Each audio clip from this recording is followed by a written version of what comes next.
Era para ser só uma visita comum à minha avó. Minha mãe me deixou na estação e disse que ela mesma iria buscá-la de carro no fim de semana. Eu quis ir de trem, por nostalgia, talvez. Mas algo estava estranho desde o começo. A plataforma estava vazia demais para uma noite de sexta-feira. Nenhum funcionário à vista. O silêncio era tão denso que o som dos meus próprios passos ecoava nos trilhos. Quando o trem chegou, parecia envolto numa névoa, como se tivesse emergido de um sonho antigo. Entrei sem pensar muito. As portas se fecharam atrás de mim com um baque seco. Tentei encontrar o meu assento, mas não havia numeração. Escolhi um banco próximo à janela. O apito do trem soou e partimos. Do lado de fora, a cidade parecia distante demais para estar tão próxima. As luzes logo sumiram, e eu fui tomado por uma sensação que não sabia nomear. Um tipo de vazio no estômago, como se algo estivesse errado, mas eu não soubesse ainda o quê. Não demorou para eu notar que algo estava errado com os vagões. O que deveria ser um trem moderno parecia se transformar a cada porta atravessada. No segundo vagão, as luzes fluorescentes já davam lugar a lâmpadas amareladas, e os bancos de couro tinham sido substituídos por assentos de veludo puído. Havia um cheiro forte de mofo, misturado com perfume antigo, como aqueles que minha avó usava nos anos 60. Continuei andando, achando que tinha embarcado no vagão errado, mas o padrão se repetia. Cada nova porta levava a um tempo diferente. Um vagão tinha janelas de madeira e tapeçarias desbotadas. Outro, revistas amareladas datadas de décadas atrás. Era como entrar em capítulos esquecidos da história. A temperatura também mudava. Ora quente demais, ora com uma brisa gélida, cortando os corredores. Meu relógio de pulso havia parado. Tentei voltar ao início, mas tudo parecia diferente. Como se o trem estivesse me empurrando para mais fundo dentro dele. E com cada passo, eu sentia que estava deixando meu próprio tempo para trás. Em meio àquela viagem sem lógica, comecei a encontrar outros passageiros. Mas havia algo profundamente errado com todos eles. Estavam imóveis, como se não percebessem minha presença. Alguns olhavam fixamente para a janela, mesmo quando só havia escuridão lá fora. Outros mantinham livros abertos no colo, mas as páginas não viravam. Cheguei a falar com uma senhora de chapéu azul. Perguntei a hora, o destino, qualquer coisa. Mas ela sequer piscou. A pele pálida, os lábios cerrados. Tive a sensação de que ela não respirava. Era como estar cercado por estátuas humanas. Em um dos vagões havia um homem com um jornal aberto nas mãos, datado de 1947. As fotos eram em preto e branco, e a manchete falava de um trem perdido nos trilhos do interior. Senti um arrepio profundo. Tentei tocar o ombro dele, mas meu dedo passou por algo gelado e denso, como se ele fosse feito de cera fria. Aquilo não era só silêncio, era ausência.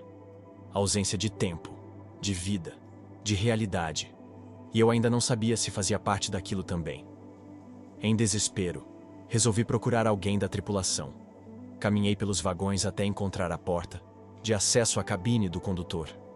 Estava trancada, mas bati várias vezes. Nenhuma resposta. Insisti, gritei, esmurrei a madeira até minhas mãos doerem. Nada. Tentei voltar pelos corredores, mas a paisagem externa já não mudava. Uma escuridão espessa, como se o trem cruzasse um túnel infinito. Minhas tentativas de usar o celular foram em vão. Sem sinal, sem hora, sem sequer bateria. Em um dos vagões, achei um telefone fixo de parede. Peguei o fone, só para ouvir um chiado surdo, seguido por uma respiração do outro lado da linha. Quase soltei o aparelho, mas perguntei: "Tem alguém aí?" A resposta foi o silêncio. Um silêncio tão profundo que parecia me engolir por dentro. Tentei abrir uma janela, forçar uma saída. Todas presas. Comecei a me perguntar se aquele trem era real, ou se eu tinha embarcado numa armadilha entre mundos. E, o mais assustador, ninguém parecia disposto a me dizer. Depois de muito insistir, forcei a maçaneta da cabine do maquinista. Para minha surpresa, ela cedeu com um rangido pesado. O espaço era apertado, cheio de botões antigos, alavancas e mostradores que pareciam pertencer a máquinas de outra época. Mas o mais perturbador, não havia ninguém ali. Nenhum condutor, nenhum sinal de presença humana. E mesmo assim, os controles se moviam sozinhos. Uma alavanca oscilava levemente, como guiada por uma mão invisível. Um dos mostradores girava, sem parar, como se tivesse perdido a referência do tempo. A janela frontal mostrava o mesmo breu que se estendia há horas. Nenhuma estação, nenhum fim. Toquei os painéis com cuidado, e eles estavam frios como pedra. Um som metálico surgiu do alto, como uma gravação antiga. Não tente sair. Você já está onde deveria estar. Meu corpo inteiro gelou. Eu não estava apenas preso. Eu havia sido escolhido para algo que ainda não compreendia. Em um dos vagões mais escuros, parei diante de uma janela coberta por fuligem. Esfreguei com a manga do casaco e vi meu reflexo. Mas algo estava errado. O rosto que me olhava de volta tinha traços familiares, mas envelhecidos. Rugas profundas, olhos opacos, cabelos manchados de branco. Pisquei, achando ser um truque da luz, mas o reflexo não piscou. Toquei meu próprio rosto, ainda jovem, mas do outro lado do vidro, aquele ser envelhecido permanecia imóvel, como se me observasse com pena. Era como ver meu futuro colapsar em tempo real. A imagem não se desfazia. Pelo contrário, se tornava mais nítida a cada segundo, como se estivesse se aproximando.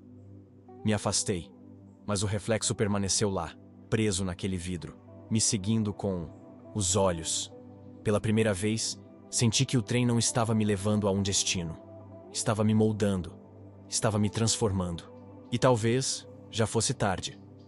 Logo adiante, entrei em um vagão que parecia abandonado há décadas. A poeira cobria tudo, e o ar tinha um cheiro denso de madeira apodrecida e tecidos antigos.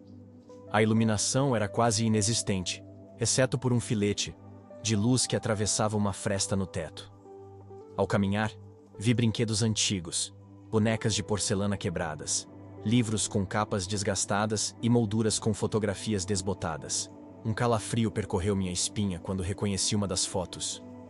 Era da minha mãe, ainda criança, sentada na varanda da casa da minha avó. O mesmo vestido azul que eu já tinha visto em álbuns antigos. Como aquilo havia parado ali? Mexi em uma pequena caixa de música e, ao girar a manivela, ela tocou uma melodia que eu conhecia.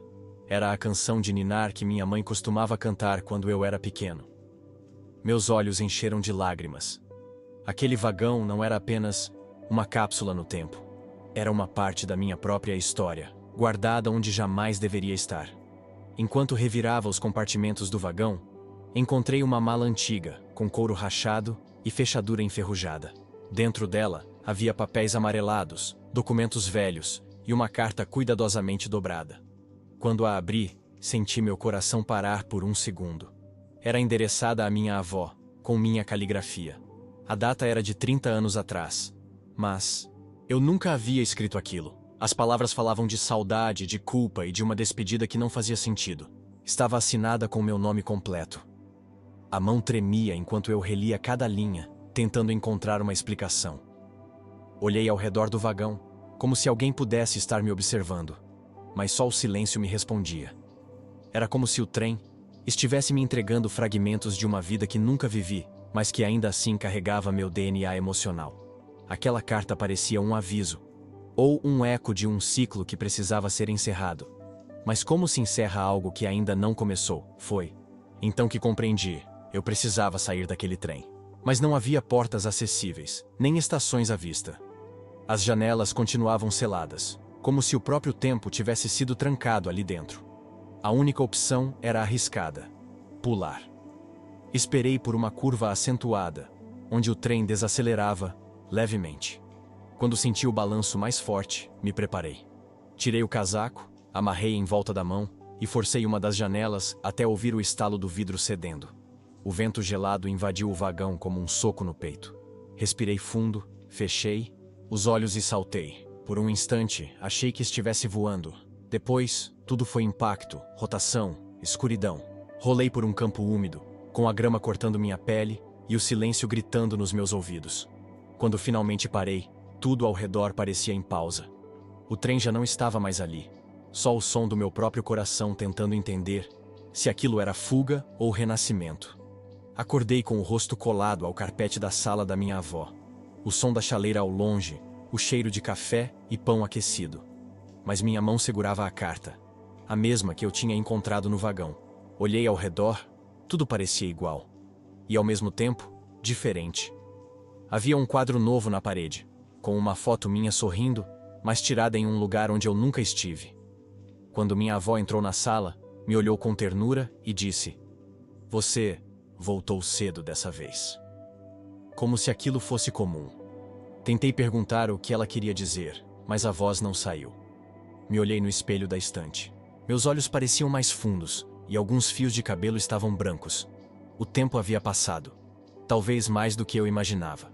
Ou talvez, em alguma linha esquecida do tempo, ele nunca tivesse parado. Uma certeza, porém, ficou comigo. O trem ainda está em movimento. E talvez um dia ele venha buscar outra alma perdida.